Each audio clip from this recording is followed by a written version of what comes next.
November 17th, 1989. Prague. The night was cold, the kind of damp autumn cold that seeps through your coat and settles in your bones. But 15,000 people didn't seem to notice. They marched through the narrow medieval streets, carrying candles that flickered in the darkness like a river of light flowing through the ancient city. They were mostly students. Young people in their 20s, wearing jeans and winter jackets, scarves wrapped around their necks. They carried flowers and banners. They sang songs. They chanted in unison, their voices echoing off the buildings that had stood for centuries. Freedom. Democracy. We want freedom. For 40 years, an entire generation, they'd been told to stay silent, to accept the system, to trust the party, to be grateful for stability, even if that stability meant surveillance, censorship, and the crushing of dreams. That night, they didn't stay silent. The march had started peacefully.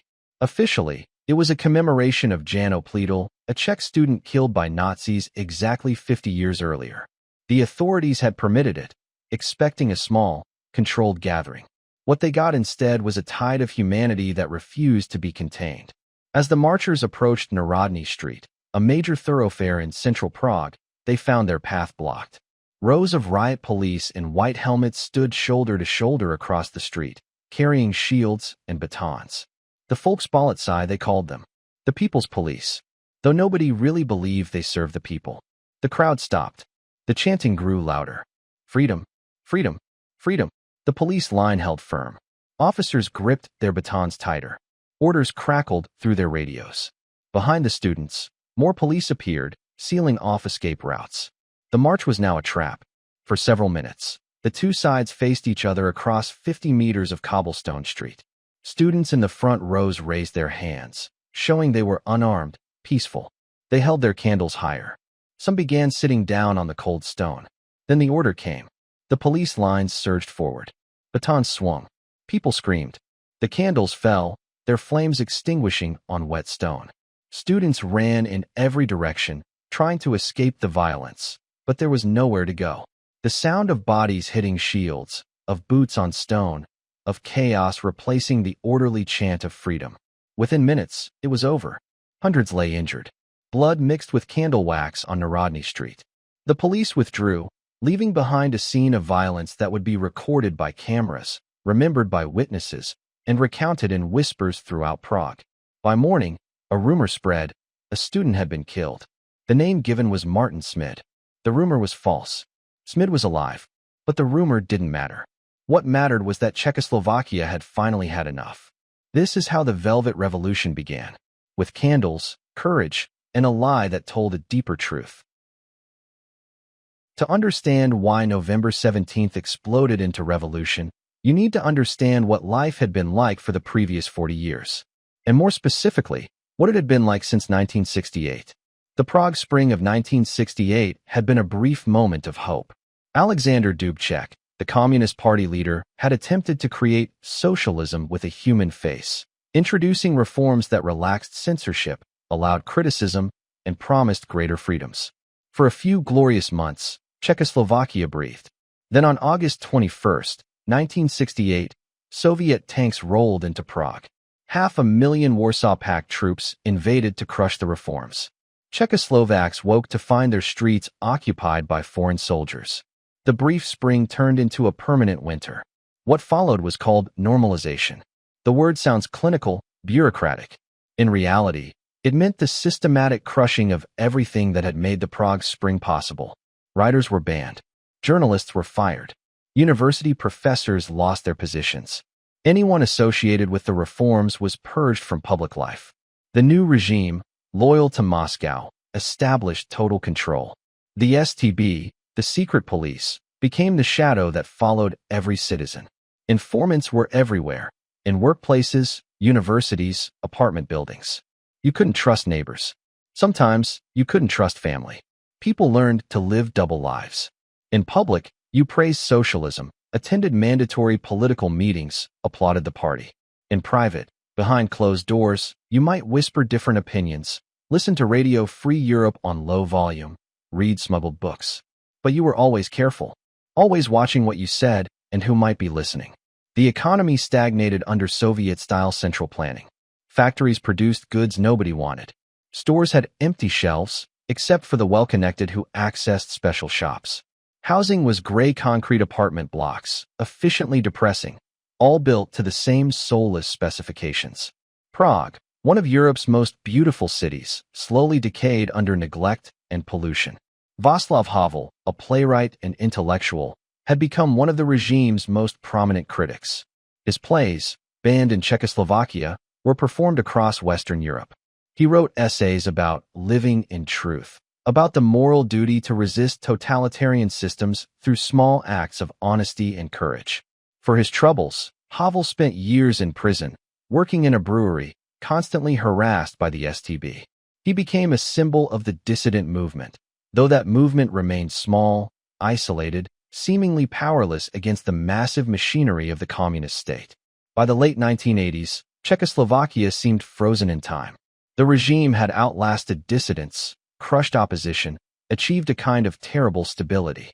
The joke among Czechs was that the country had become a museum of communist orthodoxy, perfectly preserved while the world moved on.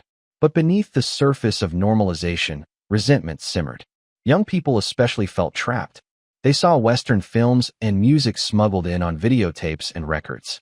They heard about prosperity in the West, freedom of expression, the ability to travel. And they looked at their own lives. Limited opportunities, constant surveillance, the soul-crushing grayness of it all. The generation that came of age in the 1980s didn't remember 1968. They'd grown up entirely under normalization. They'd been fed propaganda since childhood, told that socialism was humanity's future, that the West was decadent and collapsing. But increasingly, they didn't believe it. They could see the gap between propaganda and reality.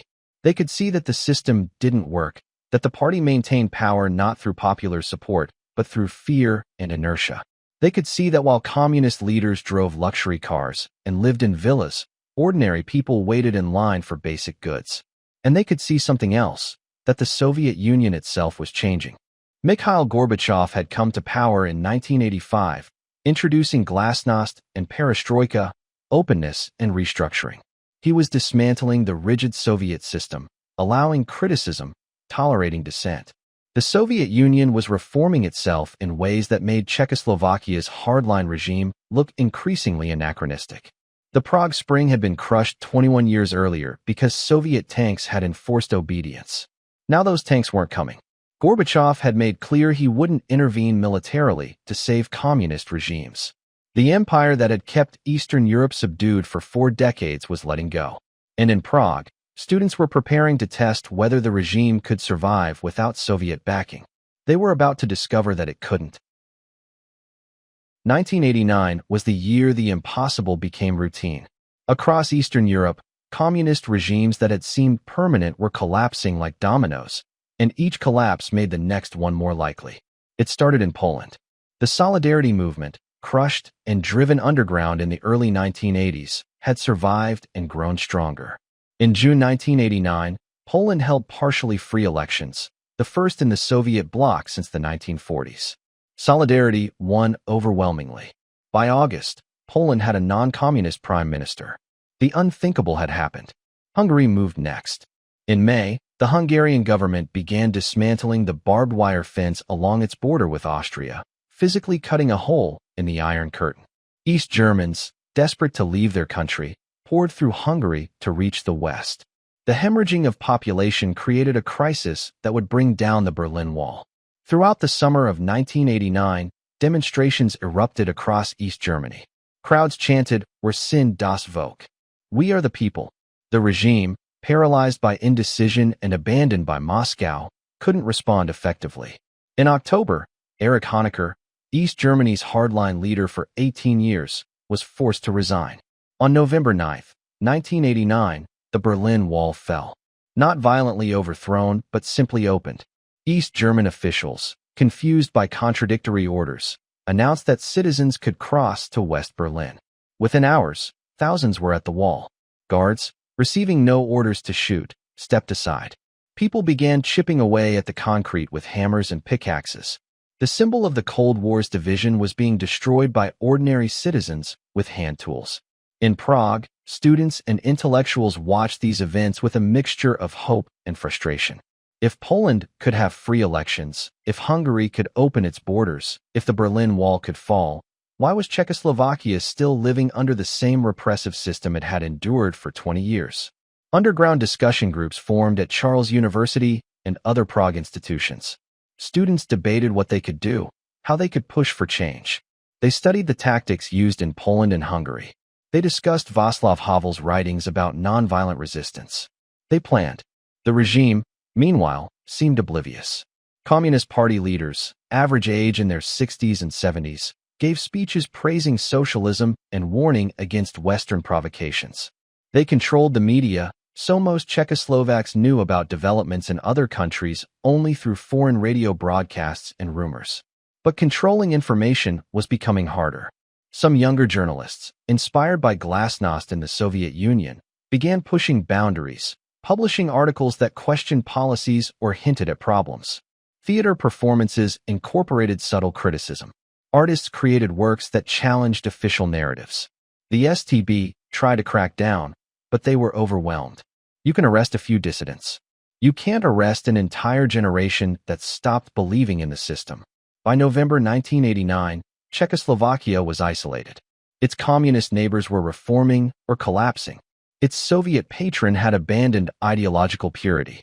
The regime stood alone, defending a system that no longer had defenders. The students planning their November 17th march understood this. They knew the regime was weak, vulnerable, uncertain. They also knew it was still dangerous. The STB still arrested dissidents. Police still broke up unauthorized gatherings. The system might be dying, but dying systems often lash out violently in their final moments. What the students couldn't know, was that November 17th would be the spark that ignited everything. They were planning a protest. What they got was a revolution, and it would happen faster than anyone imagined possible. In 18 days, the communist regime that had ruled for 4 decades would collapse, not through violence or military intervention, but through the simple power of people refusing to be silent any longer. The winds of change blowing across Eastern Europe were about to become a storm in Prague. The march was supposed to be routine, officially sanctioned, commemorating Jan Opletal, the Czech medical student killed by Nazis during the occupation of Prague on November 17, 1939. Every year, the communist authorities allowed a small memorial gathering. It was safe, historical, politically neutral. But November 17, 1989 would be different.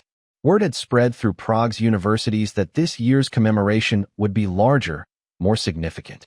Students whispered in dormitories and classrooms. Flyers appeared on bulletin boards. The message was subtle but clear. Come to the march. Make your voice heard. This is our moment. The gathering began in the afternoon at Vyšehrad Cemetery, where Opletal is buried. A few hundred students arrived first, laying flowers, listening to speeches about resistance to fascism. The authorities watched but didn't interfere. Everything seemed orderly. Then more people arrived. And more. By early evening, 15,000 people had joined the march. Students, yes, but also workers, parents, elderly citizens, people from all walks of life who decided that today was the day to stand up. The march proceeded through central Prague toward Wenceslas Square. People carried candles and flowers. They sang songs, some traditional, some contemporary. The mood was festive, hopeful, defiant. Marchers began chanting slogans that went far beyond commemorating a student killed 50 years ago. Freedom, democracy, free elections. We want dialogue. We want change. Some carried banners with messages the authorities hadn't approved. Truth and love must prevail over lies and hatred, a phrase from Václav Havel's writings. The police began to worry. This wasn't a small, controlled memorial. This was a political demonstration, and it was growing larger by the minute. Officers in riot gear were deployed to key intersections. Orders came from party headquarters. Contain the march. Don't let it reach Wenceslas Square. Disperse if necessary. At Narodni Street, a major thoroughfare leading toward the square, the marchers found their path blocked. Rows of white-helmeted riot police stood across the street, forming an impenetrable wall of shields and batons. Behind the police, armored vehicles idled, their engines rumbling. The front of the march stopped. The students at the lead tried to negotiate, asking to pass peacefully. The police commander refused. The standoff began. More marchers pressed forward from behind, not realizing the street ahead was blocked. Soon, 15,000 people were packed into Narodni Street and surrounding areas, hemmed in by police on multiple sides. What had been a march was now a trap. For perhaps 20 minutes, the two sides faced each other. Students in the front rows sat down on the cobblestones, showing they intended no violence. They raised their hands, palms open, demonstrating they were unarmed. Some held their candles higher, the flames flickering in the cold November wind. The chanting continued, rhythmic and determined. "We have bare hands. We have bare hands." Then, at approximately 9:30 p.m., the police moved. The first line surged forward, swinging batons, driving into the seated students. Those in front tried to shield themselves with their arms. The blows came down on heads, shoulders, backs. People screamed. The orderly protest dissolved into chaos. Students tried to run, but there was nowhere to go. Behind them, more police lines advanced, trapping them in the middle. Batons struck anyone within reach. Some protesters were knocked to the ground and beaten while they lay helpless. Others pressed against buildings, trying to escape the violence. The attack lasted perhaps 15 minutes, though those trapped inside experienced it as hours. When the police finally pulled back, hundreds of people lay injured on Narodni Street. Blood stained the cobblestones. Broken candles and trampled flowers littered the ground. Medical students from the march immediately began treating the wounded, using scarves as bandages, helping the injured to nearby buildings. Some residents opened their doors, allowing bleeding students to take shelter. Others filmed the scene from windows, documenting the violence with whatever cameras they had. By midnight, the street was clear.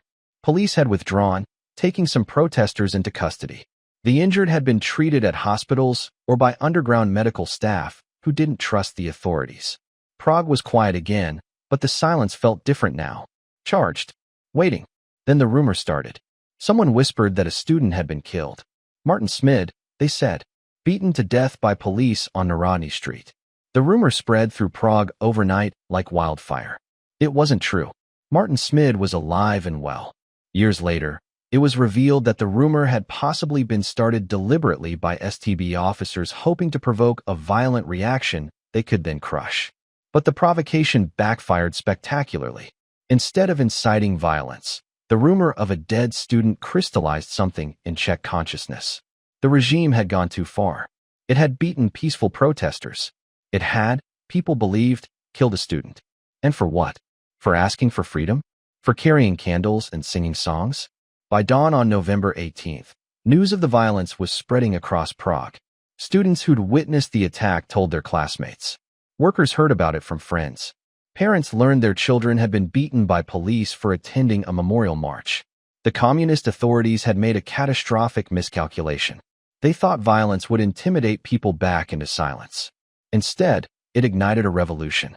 Within 24 hours, Prague's universities would be on strike. Within a week, hundreds of thousands would fill Wenceslas Square demanding the regime's fall. Within a month, the Communist Party would lose power entirely. November 17, 1989, was supposed to be a routine memorial march. It became the night Czechoslovakia decided it had been silent long enough. November 18, 1989, the morning after the violence on Narodni Street, Prague woke to a different city. At Charles University, the oldest university in Central Europe, founded in 1348, students gathered in auditoriums and courtyards. They were angry. They were energized. And for the first time in 40 years, they weren't afraid. Someone proposed a strike. Not just skipping class, but a full occupation of university buildings, a refusal to participate in the system until demands were met. Hands shot up. The vote was overwhelming. Charles University went on strike. Within hours, other universities followed.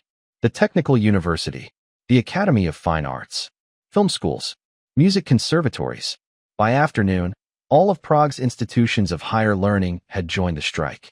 Students occupied buildings, hung banners from windows, and began organizing. But the movement didn't stop with students. Something remarkable was happening across Prague's cultural institutions. At the National Theatre, actors arrived for their scheduled performance. Instead of performing the approved play, they called a meeting.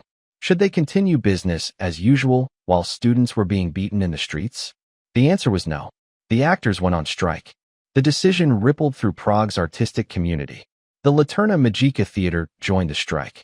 The Realistic Theater, the theater on the balustrade, where Václav Havel had once worked. Within a day, Prague's entire theater scene had shut down in solidarity with the students. Actors, suddenly free from their performances, became organizers and spokespeople. They read manifestos from their stages. They held meetings in their theaters. They used their public profiles to amplify the movement's message. On November 19th, the movement formalized itself. At Laterna Magica Theater, a group of dissidents, intellectuals, and student leaders gathered to create an organization. They called it Občanské Forum, Civic Forum. Its purpose: coordinate the growing protest movement and negotiate with the government for democratic reforms. Václav Havel, released from his latest stint under police surveillance, became Civic Forum's de facto leader. The band playwright, the man who'd spent years in prison for his beliefs, was now leading what was rapidly becoming a national revolution. Civic Forum's demands were clear: investigate the police violence on November 17th, release political prisoners, allow freedom of assembly and speech, and ultimately, end the Communist Party's monopoly on power. The movement spread beyond Prague. In Bratislava, Slovakia's capital, students organized their own version called Public Against Violence. University strikes began in Brno, Ostrava, Plzeň. What had started as a Prague student protest was becoming a national awakening. Information spread through improvised networks. Official media still downplayed the protests or ignored them entirely, but people found other ways to communicate. Samizdat, underground printed materials, began circulating. Photocopied leaflets appeared overnight on walls and bulletin boards. Students traveled between cities, carrying news and coordinating actions. Radio Free Europe broadcast from Munich and picked up on shortwave radios across Czechoslovakia, reported on developments. For the first time, Czechs and Slovaks heard accurate reporting about what was happening in their own country. They learned that hundreds of thousands were protesting in Prague, that the regime was losing control. That change was possible. On November 20th, Wenceslas Square began filling with protesters. The square, a long boulevard in central Prague dominated by the National Museum at its upper end, had historical significance. It was where Jan Palach had self-immolated in 1969 to protest the Soviet occupation. Now it was becoming the revolution's heart. Thousands gathered that first day.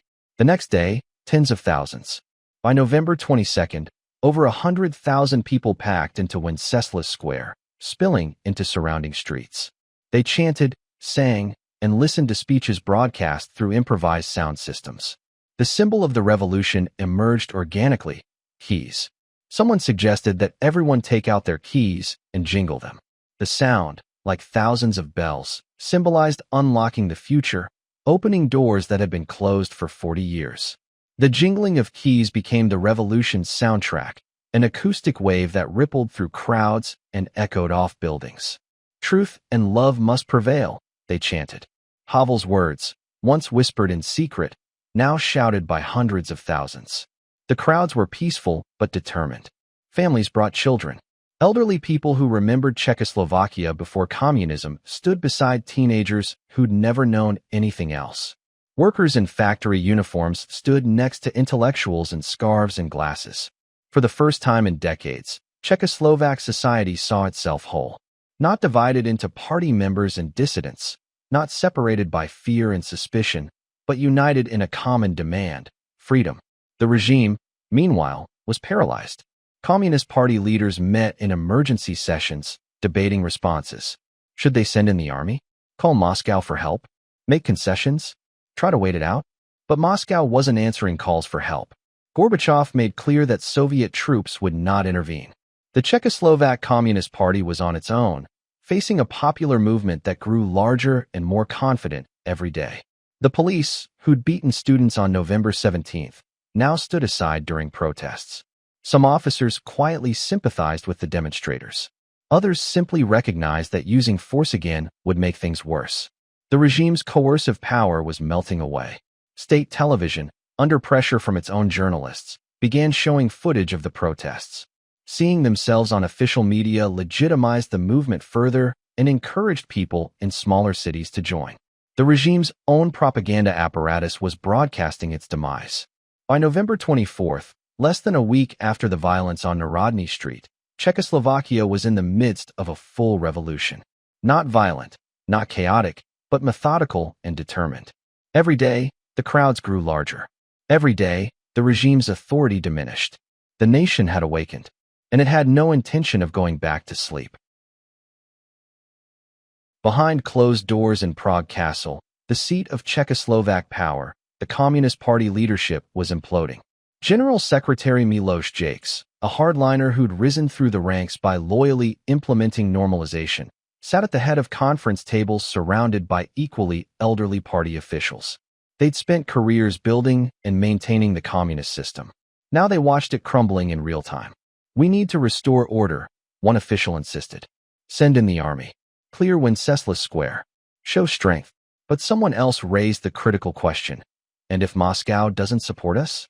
Gorbachev has already said he won't intervene.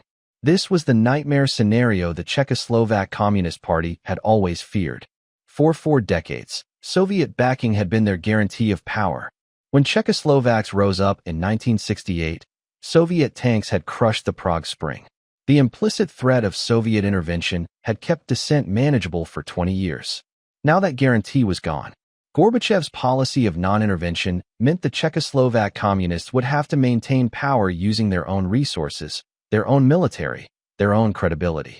And they had very little of any of those. The Czechoslovak military was reluctant to move against civilians.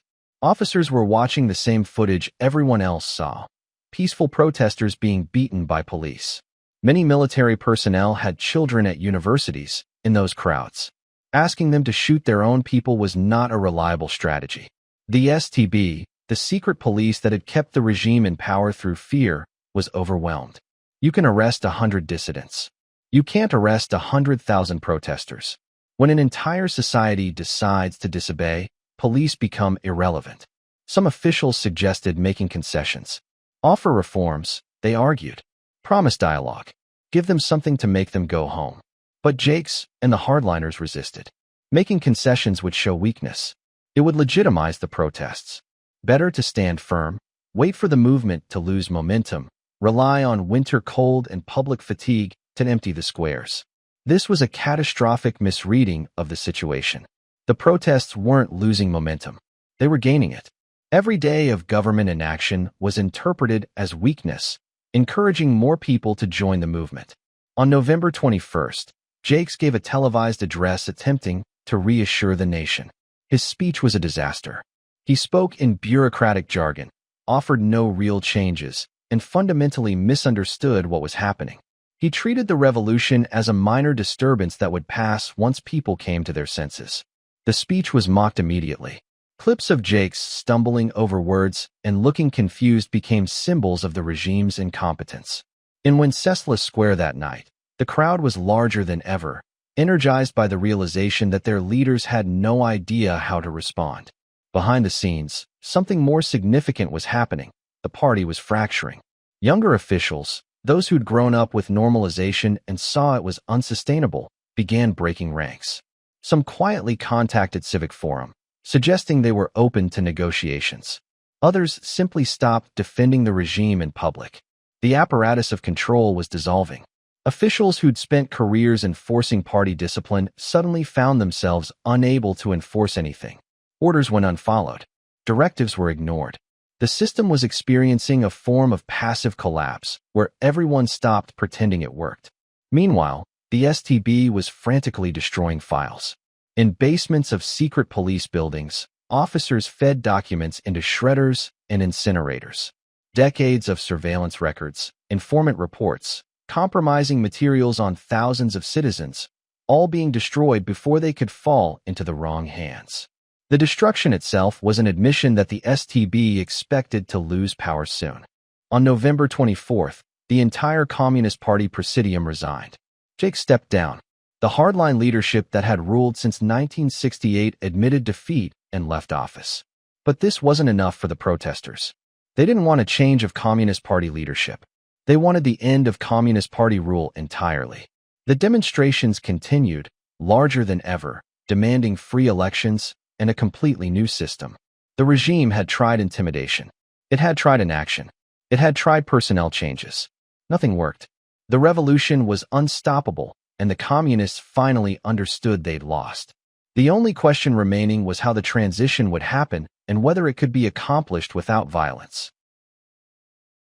November 19th through November 27th, 1989. The week Prague became a city of perpetual demonstration. Every day, Wenceslas Square filled with humanity. The numbers grew exponentially. 200,000 on November 20th, 400,000 on November 22nd, nearly 800,000 on November 25th. In a city of 1.2 million people, this meant more than half the population was in the streets. The square itself became a revolutionary commons. A stage was erected at the upper end, near the National Museum. Speakers addressed the crowds throughout the day. Václav Havel spoke, his voice hoarse from days of continuous organizing and speaking. Student leaders spoke. Workers' representatives spoke. Even some reform-minded communists spoke, trying to distance themselves from the hardliners. But the real power wasn't in the speeches. It was in the crowds themselves. Imagine standing in Wenceslas Square on November 25th. You're surrounded by hundreds of thousands of people. Behind you, the crowd extends as far as you can see, filling the entire length of the boulevard. Beside you, strangers link arms, singing. Above, Czech flags wave from windows. And everywhere, that sound, the jingling of keys, like a million tiny bells announcing freedom. The atmosphere was electric, but not chaotic. No violence. No looting. No destruction. The Velvet Revolution earned its name from the discipline and non-violence of its participants. They were revolting against the system, yes, but doing so with moral authority that came from refusing to use the regime's own tactics. Families brought picnics. Musicians played impromptu concerts. Artists created banners and distributed them through the crowd. Someone brought balloons. Children sat on their parents' shoulders, not fully understanding, but sensing they were witnessing history. At scheduled times, usually at noon and in the evening, the entire crowd would engage in collective actions. The jingling of keys became ritualized. At a signal, hundreds of thousands of people would take out their keys and shake them for minutes at a time. The sound was overwhelming, a metal rainstorm, an acoustic representation of collective will. They also rang bells. Churches across Prague joined the protest, ringing their bells in solidarity. The deep tolling of church bells mixed with the higher jingling of keys, creating a soundscape of revolution. It was protest as symphony, conducted by collective consciousness. Signs and banners carried messages that ranged from serious to humorous. Truth and love must prevail over lies and hatred appeared on hundreds of banners. Havel's phrase becoming the revolution's unofficial motto. Dubček to the castle, called for the return of the Prague spring leader. The party is over made a bilingual pun that worked in both Czech and English. The humor was important. Totalitarian regimes hate being mocked. They can handle violent resistance. They have guns for that. But ridicule undermines their authority in ways violence never could. When a regime that demands respect and obedience becomes a joke, its power evaporates. Every evening at around 6 p.m., state television would broadcast the day's main rally. This was revolutionary in itself. The regime's own media apparatus was transmitting images of massive crowds demanding the regime's end. But journalists at Czechoslovak television, like everyone else, had chosen a side. They were documenting history, not propaganda. People across Czechoslovakia watched these broadcasts and realized they weren't alone. A viewer in a small Moravian town, seeing 800,000 people in Prague demanding freedom, would think, if they can protest, so can I. The next day, that town would have its own demonstration. The revolution spread to every corner of the country. Factory workers went on strike. Not the obligatory, party-organized strikes they'd participated in before, but real strikes. Work stoppages meant to pressure the regime. Factories that had produced goods for 4 decades suddenly went silent. The 2-hour general strike on November 27th demonstrated the revolution's reach. At noon, across Czechoslovakia, work stopped. Factories shut down production lines. Offices emptied. Schools dismissed students. Transit operators parked their vehicles. For 2 hours, The entire nation demonstrated its rejection of communist rule. In Wenceslas Square, the general strike coincided with a rally that drew the largest crowd yet. Estimates vary, but somewhere between 750,000 and 1 million people filled the square and surrounding areas. The psychological impact was profound. The regime couldn't dismiss this as a minority of troublemakers. This was the nation assembled in defiance. Václav Havel addressed the crowd, his voice amplified by speakers, but still barely audible to those at the back. "We want a government that will serve the people," he declared. "We want free elections. We want truth. We want love. We want to live as human beings, not as subjects." The crowd roared its approval. The sound was physical, a wave of voices that rolled through the square like thunder. People cried. They embraced strangers. They waved flags and jingled keys and felt, many for the first time in their lives, that they were free. The revolution's discipline was remarkable. No alcohol was allowed at protests. No weapons, not even sticks. Organizers walked through crowds asking people to remain peaceful, to resist any provocation. They understood that one violent incident could give the regime justification for a crackdown. And the regime, watching helplessly, couldn't find that provocation. The protesters gave them nothing to work with. Just crowds of ordinary citizens, peacefully assembled, demanding their rights. How do you justify sending tanks against that? By the end of November, the question wasn't whether the communist regime would fall. It was how soon and what would replace it. The human sea in Wenceslas Square had already won. The regime just hadn't officially admitted it yet. But that admission was coming. Within days, the Communist Party's monopoly on power would officially end. Within weeks, Václav Havel would be president. The Velvet Revolution was entering its final act, the transfer of power from dictatorship to democracy. The negotiations happened in rooms that had once been instruments of repression. Communist Party officials, accustomed to dictating terms, now found themselves bargaining with dissidents they'd spent years trying to silence. Civic forum's demands were non-negotiable, and the Communist Party's constitutional monopoly on power, hold free elections, release all political prisoners, investigate police violence on November 17th. The regime had no leverage. The streets were filled with protesters. The economy was at a standstill. The Soviet Union wasn't coming to help. They could negotiate or watch everything collapse. On November 28th, the Communist Party agreed to give up its leading role in society. This constitutional amendment, which had guaranteed communist dominance since 1948, was quietly removed.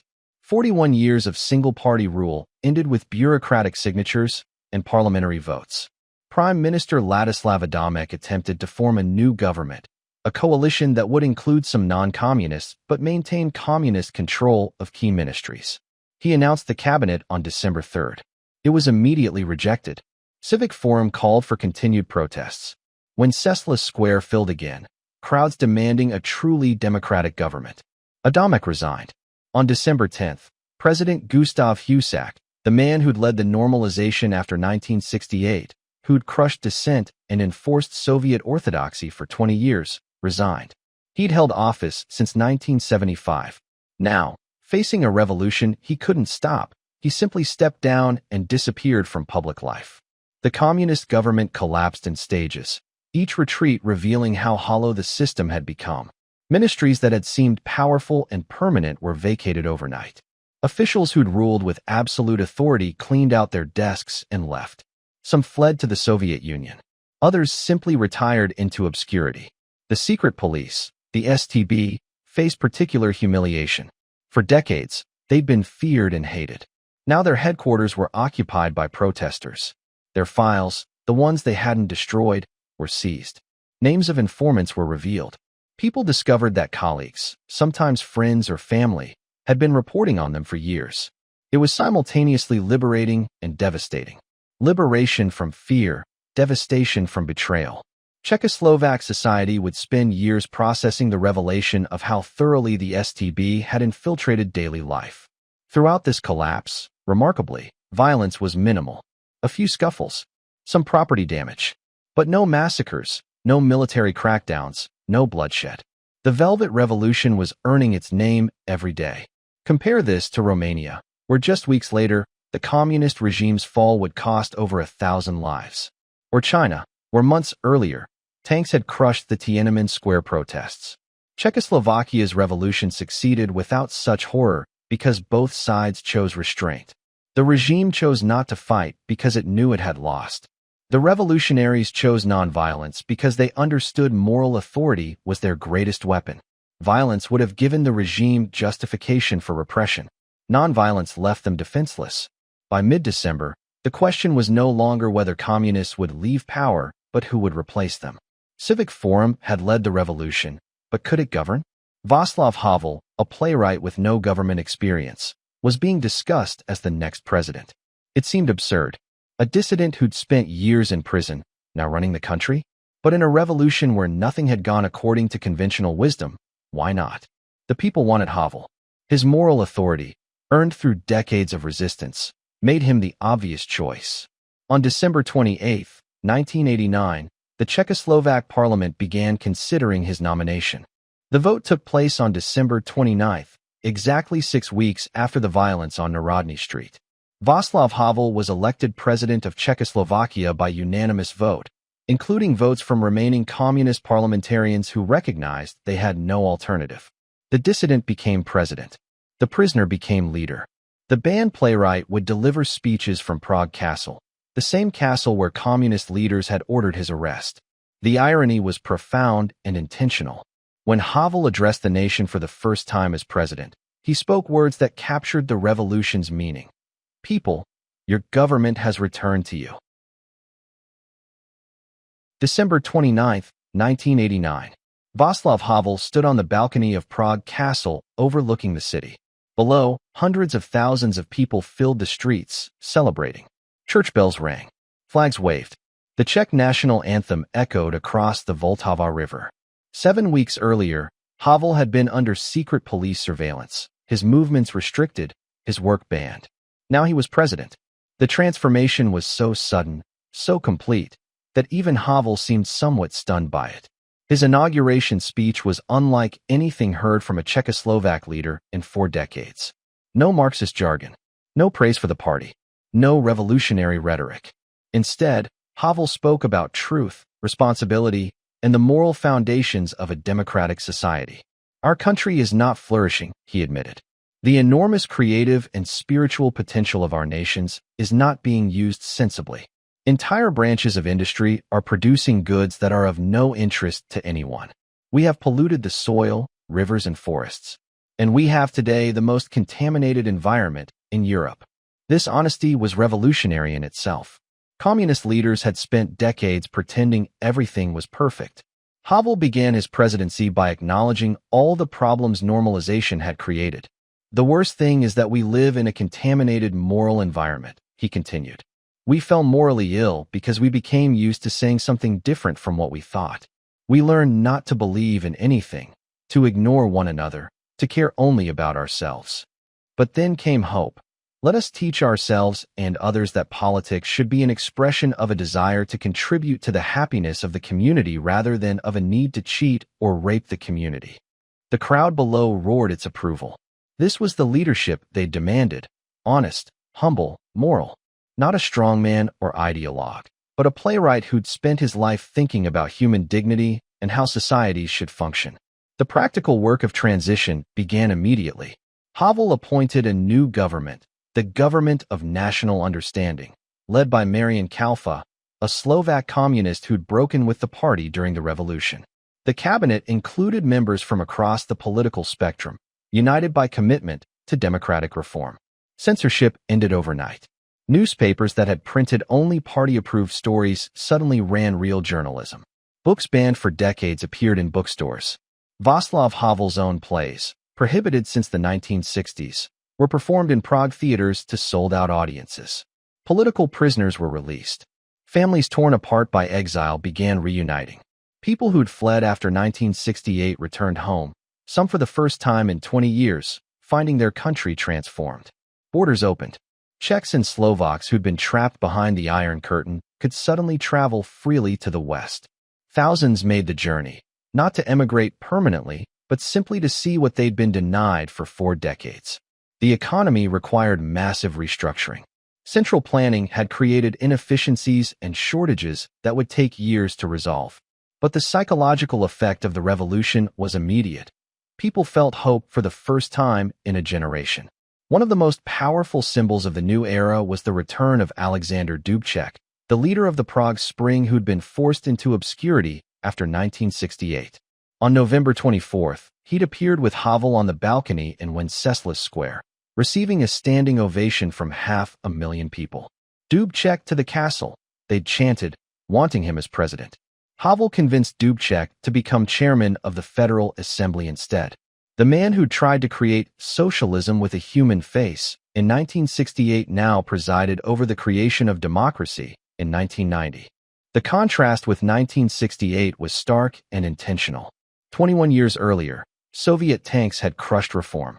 Now, reform succeeded because Soviet tanks didn't come. Gorbachev's decision not to intervene militarily in Eastern Europe made the Velvet Revolution possible. In homes across Czechoslovakia, families gathered to watch Havel's New Year's address. He spoke about the challenges ahead, the work of rebuilding a moral and prosperous society, the responsibility everyone bore for the nation's future. Truth and love must prevail over lies, he said again, the phrase that had become the revolution's motto. It wasn't just a slogan. It was a program for how to live in the new democracy they'd created together. The revolution had succeeded. The communists were gone. Democracy had returned. But the real work was just beginning. Learning how to be free after 40 years of totalitarian control, rebuilding institutions, healing social wounds, creating prosperity. The Velvet Revolution had given Czechoslovakia a second chance. What the nation did with that chance would determine whether the revolution's promise would be fulfilled. The Velvet Revolution changed Czechoslovakia forever, but its impact reached far beyond one small Central European country. The peaceful overthrow of a totalitarian regime inspired democratic movements worldwide. When protesters in Serbia overthrew Slobodan Milosevic in 2000, they explicitly cited Prague 1989 as their model. The Rose Revolution in Georgia in 2003, the Orange Revolution in Ukraine in 2004, the Arab Spring protests in 2011, all referenced the Velvet Revolution's tactics and symbolism. The lesson was clear: nonviolent resistance, when sustained and organized, could overcome even entrenched dictatorships. You didn't need guns to defeat tyranny. You needed people willing to stand in public squares and refuse to leave until change came. But the story wasn't entirely triumphant. On January 1st, 1993, Czechoslovakia peacefully split into two countries, the Czech Republic and Slovakia. The Velvet Divorce, as it was called, was negotiated by politicians and conducted without violence or conflict. But it represented the end of a state that had existed since 1918, through 2 world wars and 40 years of communist rule. The split revealed underlying tensions that the revolution had temporarily overshadowed. Czechs and Slovaks had different visions for their country's futures. Rather than fight, they agreed to separate. It was practical and peaceful, like the revolution itself. But for many, especially older citizens who'd lived through Czechoslovakia's entire history, it was heartbreaking. Václav Havel served as Czech president until 2003. His presidency was often difficult. Economic transition created winners and losers. Democracy proved messy and frustrating. The moral clarity of revolution gave way to the complicated compromise of governing. Havel himself became a controversial figure. Some praised him as a living symbol of democratic ideals. Others criticized him as ineffective, better at writing speeches than managing a government. He acknowledged both perspectives, admitting that being president was far more difficult than opposing totalitarianism. Romania's revolution, which happened just weeks after Prague's, ended very differently. Nicolae Ceausescu's regime fought back violently. Over 1,000 people died in street battles. Ceausescu and his wife were captured, given a brief show trial, and executed on Christmas Day 1989. The contrast with Czechoslovakia's peaceful transition was stark. Why did the Velvet Revolution succeed without bloodshed? Partly timing. It happened after Poland, Hungary, and East Germany had already fallen, proving change was possible. Partly leadership. Both Havel and the moderate elements of the regime chose restraint over violence. Partly culture. The memory of 1968's failed reform attempt made both sides cautious about provoking Soviet intervention. But mostly, it succeeded because ordinary Czechs and Slovaks chose courage over fear. Students who marched on November 17th, workers who went on strike, families who filled Wenceslas Square. They made the revolution by showing up, day after day, refusing to be intimidated, insisting on their rights. Václav Havel died in 2011. His funeral was attended by world leaders, but more importantly, by thousands of ordinary Czechs who lined the streets to honor the man who'd led them from dictatorship to democracy. The candles they carried that day looked just like the ones students carried on November 17, 1989. The circle was complete.